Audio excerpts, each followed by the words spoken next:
Heureux de vous retrouver pour cette nouvelle émission des 28 croyances. Aujourd'hui, Bernard et Lucas vont échanger sur un sujet complexe, peu abordé, car souvent difficile à comprendre. En fait, il s'agit du ministère du Christ dans le sanctuaire céleste. Vous voyez qu'il y a là tout un programme bien riche. Ce soir, vous allez plonger au cœur de la théologie adventiste, abordée simplement, mais avec profondeur. Alors, on vous souhaite une bonne écoute et une bonne réflexion.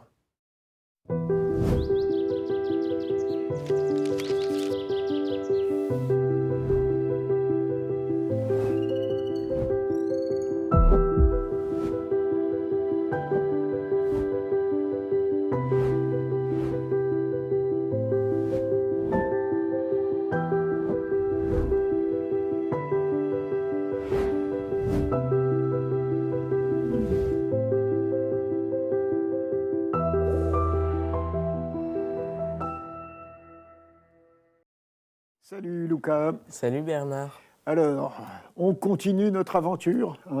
Oui. Alors, on va lire un texte qui est assez long et assez complexe aujourd'hui, mais on va essayer de simplifier un peu les choses après, une fois qu'on l'aura écouté.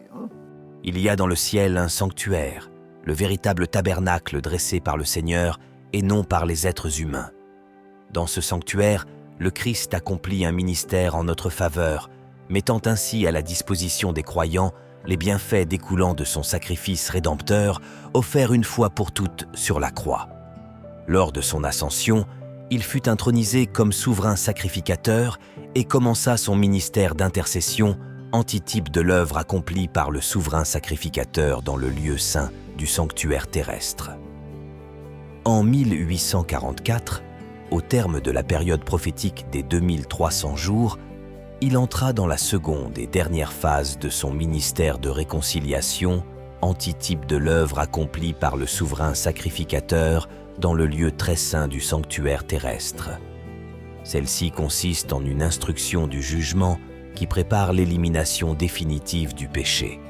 Cette œuvre était symbolisée par la purification de l'ancien sanctuaire hébreu le jour des expiations. Au cours de cette cérémonie symbolique, le sanctuaire était purifié avec le sang d'animaux sacrifiés, tandis que les réalités célestes sont purifiées par le sacrifice parfait du sang de Jésus.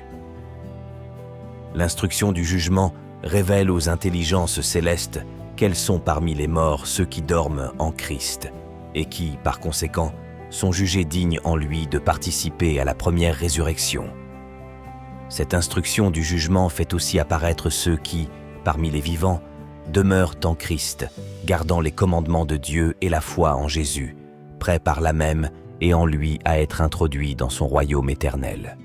Ce jugement réhabilite la justice de Dieu en sauvant ceux qui croient en Jésus. Il proclame que ceux qui sont restés fidèles recevront le royaume. L'achèvement de ce ministère du Christ marquera l'expiration du temps de grâce pour l'humanité avant sa seconde venue. Alors, t'as tout compris? Oui. Oui. Ok. Alors, est-ce que tu as des questions par rapport à ce texte un peu compliqué quand même? Oui. Tout d'abord, c'est quoi le sanctuaire céleste? Alors, ce qui est très, très intéressant, si tu veux, c'est que quand tu lis la Bible, tu t'aperçois que dans le livre de l'Exode, Dieu va dire à Moïse: voilà, je veux être avec vous, je veux habiter parmi vous, et tu vas me construire une tente parce que je veux camper avec ce peuple qui a été libéré de l'esclavage en Égypte. Donc c'est ma présence au milieu d'eux. Et alors cette tente, on l'a appelée, si tu veux, un sanctuaire portatif que les Israélites ont trimballé avec eux dans leur pérégrination jusqu'à ce que... après la volonté du roi David, son fils Salomon construise le temple de Jérusalem. Puis quand tu vas à l'autre bout de la Bible, dans le livre de l'Apocalypse, on te dit que dans la nouvelle Jérusalem, qui va descendre du ciel et qui représente la vie éternelle, il n'y a pas de temple. Que Dieu est avec eux et qu'il parle avec son peuple, qu'il vit au milieu d'eux, qu'ils sont tous ensemble dans cette ville et qu'il n'y a pas de barrière entre Dieu et les hommes. Et donc, le sanctuaire, c'est une image pour essayer de nous faire comprendre cette volonté de Dieu d'être avec les hommes, de vivre avec eux. Donc ça, c'est vraiment la base des choses.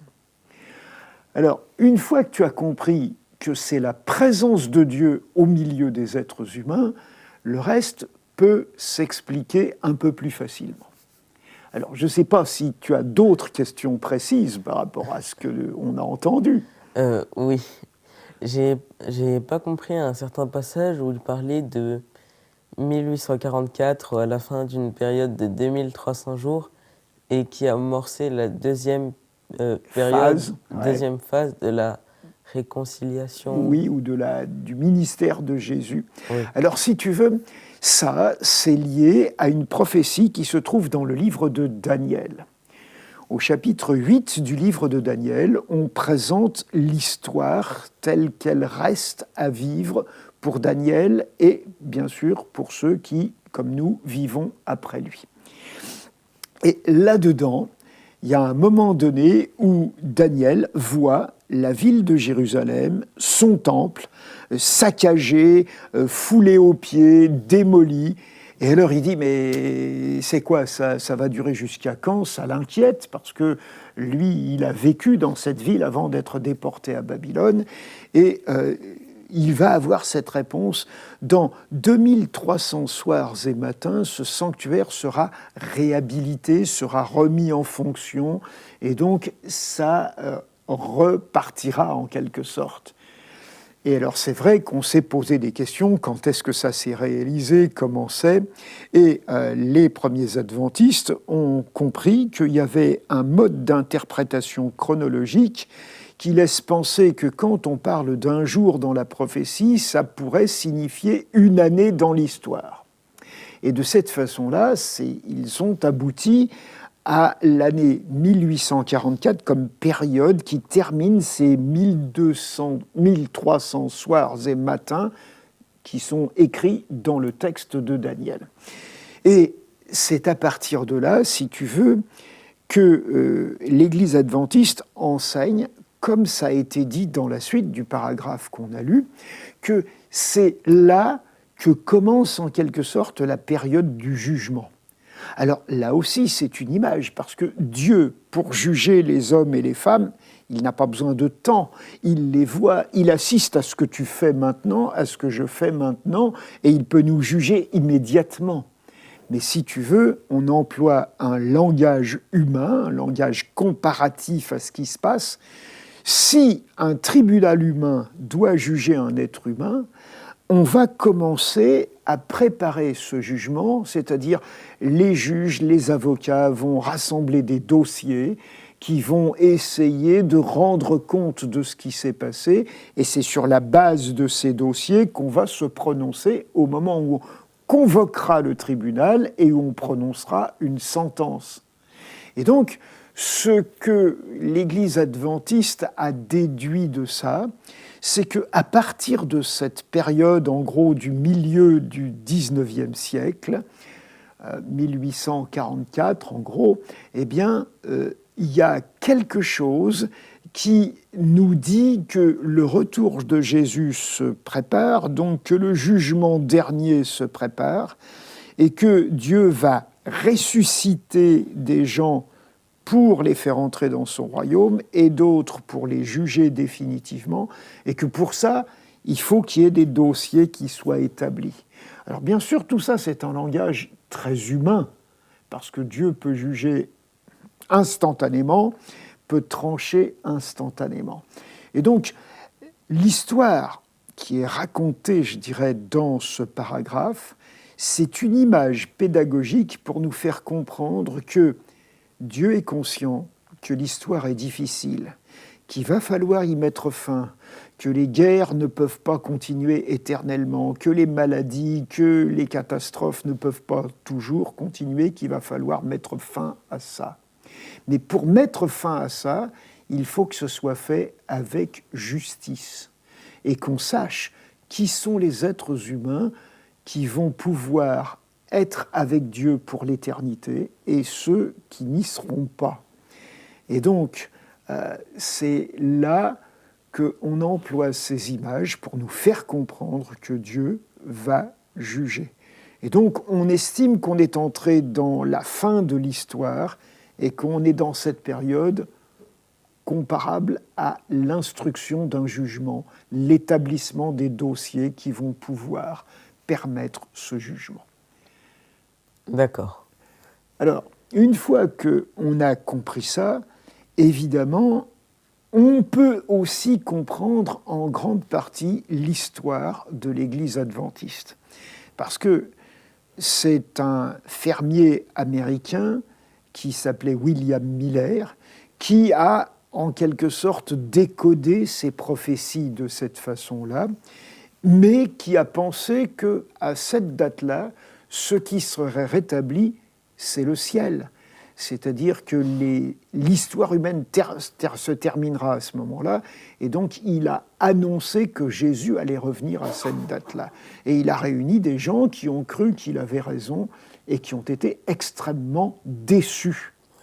Et ce sont les successeurs de ces gens-là qui ont fondé l'Église adventiste en se disant non, ce n'était pas le retour de Jésus, c'est le temps de la fin. C'est la dernière phase de l'histoire.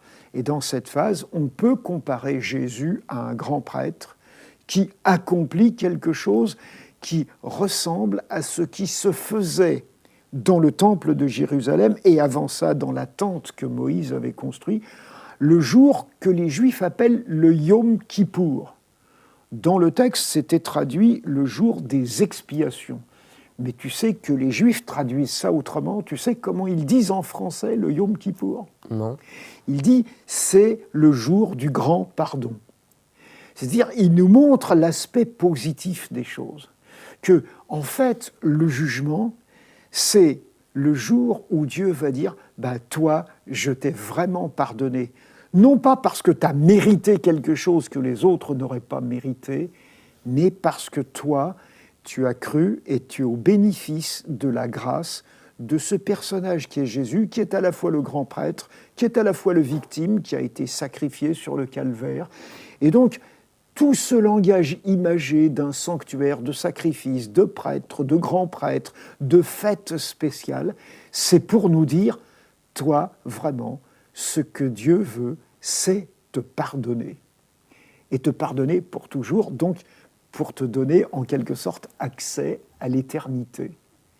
Et c'est ça qui est le plus important de retenir dans cette histoire.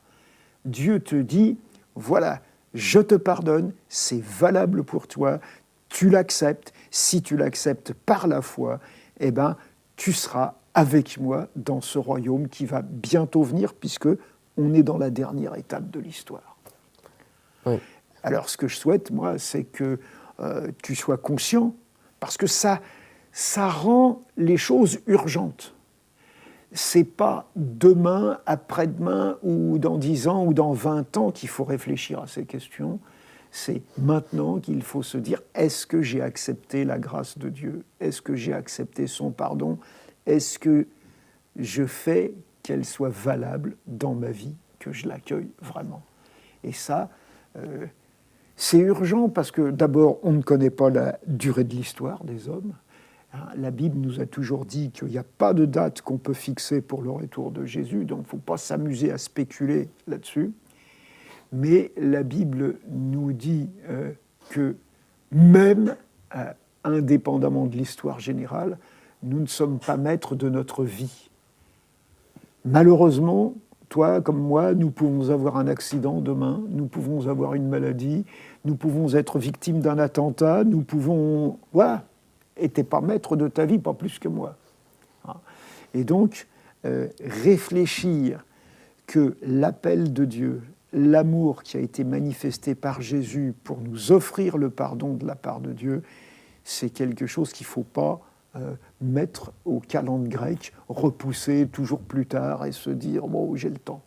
Oui, d'accord. Donc voilà, c'est un petit peu ça qui doit être important une fois qu'on a compris cette histoire de sanctuaire de 1844 et de tout ça. D'accord. Voilà, alors, on se retrouve bientôt pour un autre sujet. Oui, merci beaucoup.